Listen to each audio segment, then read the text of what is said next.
Alright guys, welcome back to the channel. Today I have a fun video. I hope it's going to be fun. Before I went to bed, I tweeted, guys, I need your help. Send me screenshots of your recent Vintage Cube decks and I'll analyze them, score them out of 10 in a video later this week. 01, 40, or Cute for Vegas, doesn't matter. Thank you. You can post below. So when I woke up, I had a bunch of replies here. And I think what's going to be cool is I'm just going to go through them at random without having looked at them beforehand. I think that's going to be the most cool reaction. And I'll kind of try and, evaluate how good's the mana, how good's the card quality, do we have any combos, what about consistency? And I'm going to, try and give you a sense of how I generally evaluate vintage cube decks. And of course, I'm excited to see if you guys do it any differently, if you would score them differently. I don't know how this is going to work. I think it's going to be fun though. So I did noted that somebody posted like multiple decks. I don't think I'm gonna go through all four, so I'm just gonna like take the first one and the last one or whatever the case may be. And yeah, let's see where that takes us. So with that said, let's jump into the first deck. I'll just click on this one. Okay, so what do we have here? I see all of a sudden this mana base, like when you play 2 islands, 2 mountains, and a bunch of plains, so that basically tells us right away we're base white, but we also have more than just a single card of each color, because then these splashes doesn't make too much sense. So let's see here. So we're base white. We have a bunch of 1-drops. I love that a lot. So let's see. We have good removal, both plow and path, while having a handful of 1-drops, even burst lightning and lightning bolt. So I love this a lot, having the cheap stuff. Love the dog, love the aspirant.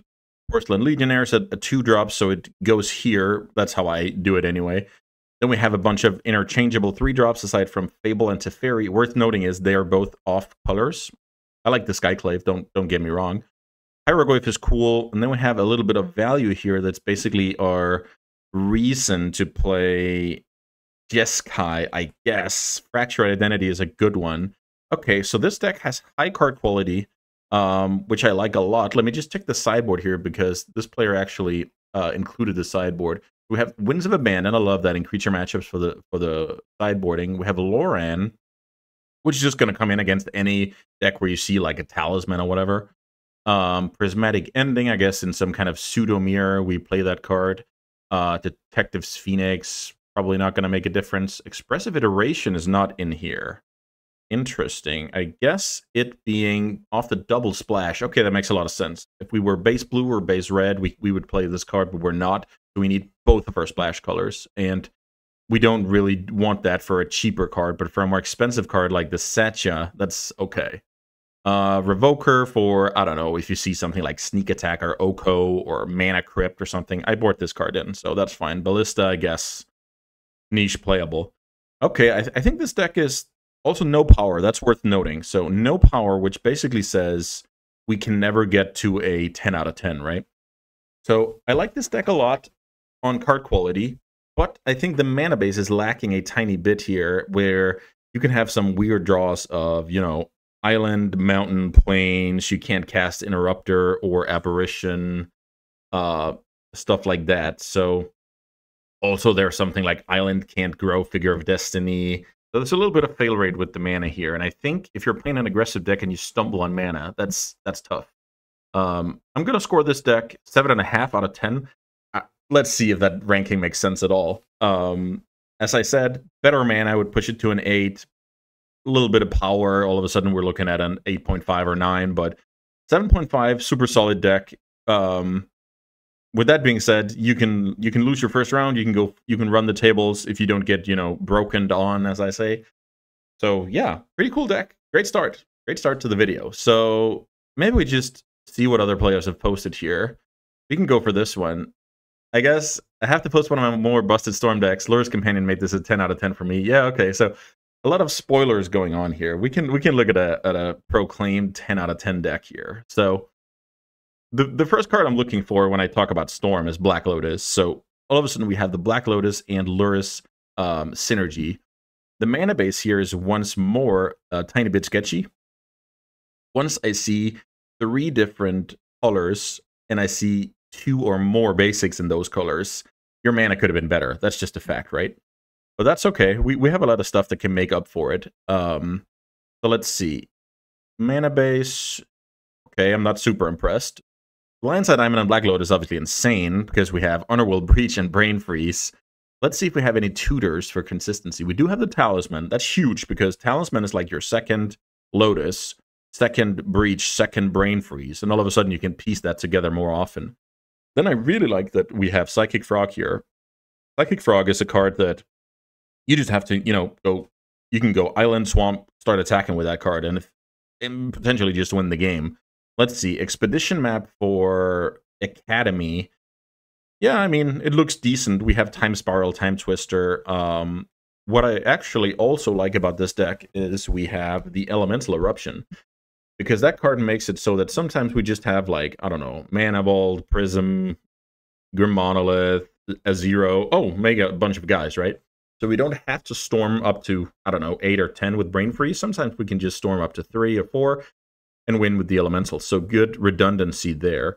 What I will say here is the deck, with the deck having suboptimal mana, the deck having 0 disruption, is that true? So, like, no Thoughtseize, no Force of Will, no Counterspell, no Spell Pierce, whatever. I can't give this deck 10 out of 10. I will say this is a 9.5 out of 10 because of Lotus, Lionside Diamond, Lurrus, Breach combo with a tutor. But let's say, like, better mana and a demonic tutor, 10 out of 10. Better mana and one more tutor, I don't know, or a couple of more cantrips or whatever, 10 out of 10. So very, very good deck. And yeah, it also looks very fun to play. So awesome Storm deck here. Thanks so much for that contribution. Oh, here's Sandy Dog. Okay. So Sandy Dog, oh my god, this looks tough to evaluate. So Sandy Dog is a player that really likes playing aggro. He loves to play a lot. We play on the Cube server together. Let's see. What do we have here? We have Urza Saga in our mana base. Okay, that's great. It also looks like Sandy did not add any basics before submitting this, but that's okay. We can kind of imagine that we would have to play 7 more basics in this deck. Bunch of artifacts here. Bunch of 1-drop artifacts. 5 of those, right? So this is a good Urza Saga deck. It has 3 talismans and a 3rd path to even, make Urza Saga good. But here's the big one. It has balance in it. Balance with artifacts is amazing. And it has the Mystical Tutor. Oof. Mystical Tutor balance with a bunch of artifacts to make Mind Twist. Well, I was one step ahead of myself. To make balance a Wrath and a Mind Twist, and even sometimes multiple Stone Rain. That's amazing. So that's like the good part of the deck. Psychic Frog as well. Chromhost Seed Shark. We have stuff like Gut. Gut is just a card that is amazing with having, bad permanents lying around. It does look like Sandy is playing this Containment Priest to have, one more creature to give the Gut, kind of haste, right? So this is not the best Gut deck because we don't have like a natural 1-drop, 2-drop situation. But Sandy has tried his best to at least give himself that chance. Then we have some grindy elements in Palantir, Reclamation, and One Ring. And then we have some 4-drops that are kind of, I love the Pyroglyph. It's a good card. But it's not really what makes the deck shine. Let's see the sideboard here. I just assume this is built correctly. Yeah, this looks about fine. You could definitely argue you should play Expedition Map instead of Containment Priest. It makes Gut worse, but it makes more or less everything else better. So let's try and score this deck. Like, this looks incredibly strong. I will say 8.5 or 9.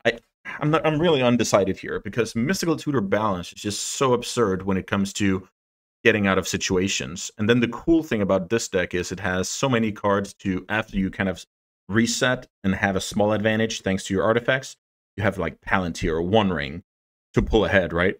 So I will say this deck is a bit 2-dimensional, but those 2 dimensions are awesome. So I'm going to score this a 9 out of 10. Very, very cool deck here. I love like top deck tutor and balance. That's just amazing. I didn't do the mana base here, but it looks like we can get a decent mana base with couple of duels, couple of fetches, stuff like that. Great deck. Okay, so I'll just click a random deck here from Carl.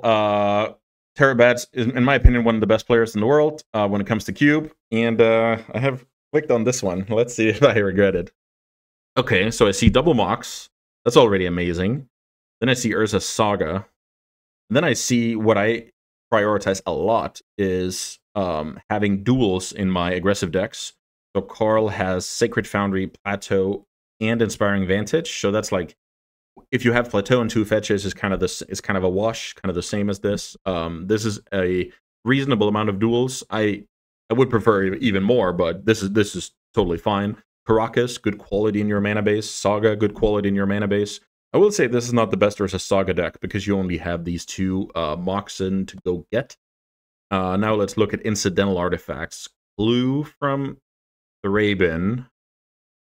We can blink that. And I think that's about it for artifacts. Steel Seraph as well. Okay, so this is not the best Ursa Saga deck. So we will have to look at the power of this, the card quality in the spell slots, and coupled in the fact that we have double Mox here. So fewer 1-drops than I would like, but you can kind of count the Moxen as turn 1 plays because they enable 2-drops, right? So we have more turn 1 plays than seemingly. We have a great combo here of Containment Priest and Parallax Wave. Then we have some filler in the form of especially Elspeth, and then we have something like Loran and Aven Interrupter, which they're fine, but we're not excited about those cards. It looks like Samwise is also a card that sometimes can do awesome things like Recur Saga, be great in combat, but it's a bit matchup dependent. Like we need to be in a matchup where we're trading resources for that card to be great. We have a little bit of sweeper security here with Selfless Spirit. Also just like having flyers in general, like especially against green decks. Robber is especially awesome when we can, power it out with a Mox to, lower our hand size. Bone Crusher is fine. I love that Carl is putting this in the 2 slot, just like when I'm doing it. So in a perfect world, the Virtue would be down there and the Seraph would be with Flage, but okay, that's fine. So, I mean, because of double Mox, this is a very, very good deck. But because of the nature of, we have double red here, double white, double white, double white, early white. I mean, there's some kind of fail rate to this deck, but the card quality is awesome here. I like it a lot. Also, you can get the Caracas Flage combo going, which is super annoying. Same with Samwise, by the way. You can protect your Phalia, disrupt the opponent. Caracas is just awesome. Let's look at the sideboard before my final verdict here. So, Soul Guide for Graveyard, Paragon for Grind. Stoneforge Mystic didn't get there. Let's see. No equipment. Sometimes even if you have a Skull Clamp, I like that card. So yeah, I would say this is like a pretty good 8.5, or yeah, maybe 8.5. Could be a 9. I don't know. Maybe a 9. Okay, I'll settle on a 9 here. Very, very cool Boros deck, but heavily carried by the 2 Moxen, I'll say. Okay, so let's see here. Let's see. Okay, collected a Magic Online feeder token. Ah, darn. Okay, so I guess we have to rate this deck. I couldn't skip it once I read it. Okay, so let's see here. 15 lands, not the best fixing. Crypt, Sapphire, Ursa Saga. Okay, so now we're talking. Ursa Saga is a theme here. So let's look at like incidental artifacts. How good is Ursa Saga? Ursa Saga is good with Treasures of Magda. It's good with Food off Tough Cookie. It's good with Maps off Sentinel. And I guess Ballista is some kind of artifact that's lying around. Okay, so decent Ursa Saga deck. We have all the good red removal. Love that. We have Delighted Halfling to go with Crypt and Sapphire for turn 1 acceleration. That's not a lot of turn 1 acceleration. Then we have to play some filler cards. It looks like just like Gavin described here. Embereth Shieldbreaker is not a card I'm excited to play in anything but as even a filler in like mono red, like going super aggressive. Then we have like Bristly Bill, which is solid, but 0 fetches. Outland Liberator, super mediocre. Paradise Druid, mediocre. Keen-Eye Curator, mediocre. I think the Tough Cookie is fine, but at the end of the day, that's also, not a premier card. Bombardier and Sentinel, those are awesome. Like, I love those cards. They can just win games. I love the 4/4 hasters, and I love Pest Infestation. Ballista is kind of a filler as well. So I'm wondering if this deck was supposed to play Noble Hierarch. I actually like Noble Hierarch. I think this deck could cut a 2-drop for a Noble Hierarch and then play your 3s and 4s faster. I wouldn't mind that at all. Um, I mean, overall, yeah, this deck, it's probably like an 8. It's an 8 because we have Crypts and Sapphire, but the mana base is not perfect, and a lot of other decks can just do similar things here. So, I mean, I'll give this an 8. It's even possible it's 7.5, but it's basically a deck I'll be happy to have, but I'm not going to be, over the moon expecting to destroy everybody. So good on Gavin for destroying his 4 opponents here. Cool deck. Now we have, this is awesome. I actually noticed this morning when I just liked all the posts. So Lucas Ducho is Duke 12 on Magic Online. In my opinion, one of the most absolute best button clickers ever. So let's see what he has been cooking up. I saw he collected quite a few theater tokens. He qualified for the last mocks. Awesome player. Can't say enough good things about that player. Okay, so look at this. Lots of black cards here. This is cool. It's been a while since I've seen decks like this. So let's see. We play 17 lands with Mox and Petal on top. So that's a lot of mana sources, even Grim Monolith. So let's see what this deck is about. We're companioning Lurrus. That's important to note here. So that's also why we can get away with playing stuff like, Soul Guide. And that's why maybe we didn't even make any concessions with how this is. I was just trying to check if we made any concessions. I wonder if this Doomsday is supposed to be in the list, if we can actually storm off with some Yawgwill pile, because back in the day in Vintage, Doomsday would be a Tendrils deck. Maybe it also had Lab Maniac, but it would be a Tendrils deck as well, where you had to jump through some Time Twister hoops sometimes. But whatever. Let's look at this deck. So we companion Lurrus, we have Entomb. So this is cool because in a previous video, I talked about how entombing for stuff, to set up your Underworld Breach or stuff like that is relevant. And it looks like Lucas is using this Entomb to go get stuff that makes his Yawgwill or Lurrus good, which is kind of cool. We also have Demonic Tutor. We also have Wishclaw Talisman. So we're piecing together some stuff here. Let's see how much storming power we actually have. 3 zeros. Rain of Filth. Okay. Cabal Ritual. That's a good one. Grim Monolith. That's kind of pays for itself. We have Snuff Out, which can storm off. Don't sleep on that. 0 mana storming off. But this deck can do one thing, and that is trying to win with the Tendrils on a turn when you also Yawgwill, right? Because if you're trying to go like Concealing Curtains, Evolve Sleeper, Nethergoyf, Emperor, those cards are so tough to actually win a normal game with. Psychic Frog is the outlier here. Let's look at the mana base for that. We have an Underground Sea with 1 fetch, 2 fetches, and a tower. So 4 plus a Petal to cast Psychic Frog. That's acceptable. Helix the Bog is actually an underrated tutor. Plus, you can pot it and play it for free to storm on that turn, right? Let's count the green sources. 1, 2, 3, 4, 5, 6. Okay, 6 with the... Okay, totally reasonable. Super cool that Lucas found a way to splash that into a seemingly mono-black deck. I don't like the Zoran at all, but that's fine. Like, we need to fill up our deck, right? We already were scrambling a bit. Lucas even... He maybe found Entomb early this draft. I'm just guessing here. And then the Exhume, but nothing big really came. And he found Lurrus and didn't prioritize the fatties, which I totally agree with. So this looks like this can only do one thing, and that's setting up a big storm turn. And we're trying to play a lot of fillers to get to that turn. We don't have any draw power at all. I think Night's Whisper has gotten removed from the cube, but that was like an example of a card that would just be, solid to get there. I guess Psychic Frog is like our card draw in a perfect world. Oof. Yeah. Very one-dimensional. If the opponent plays a Soul Guide Lantern, the game is almost over. Could be a lot of other cards, like you get your Yawgwill discarded or countered. You have 0 ways to clear the way for counterspells, so we're bad against counterspells. We're bad against Graveyard Hate. We can easily get run over as well. I guess, between Snuff Out, Bitter Triumph, Cut Down, some solid blockers, we can maybe hold the fort. Okay. Okay, so this is going to be very, very hard to score. This is cool and unique. I don't think Lucas has ever had this deck before. I don't think he'll ever have it again. Just very, very cool maneuver of the draft. So definitely bonus point for that one. For the deck itself, I'm going to score this a 7 out of 10. And that's mainly because if anybody's just holding up a counterspell, you're in trouble, right? It doesn't take that much of a clock to then just lose. So it's going to be very matchup dependent. And don't get me wrong, 7 out of 10 is not a bad score. It's just this deck has some flaws, right?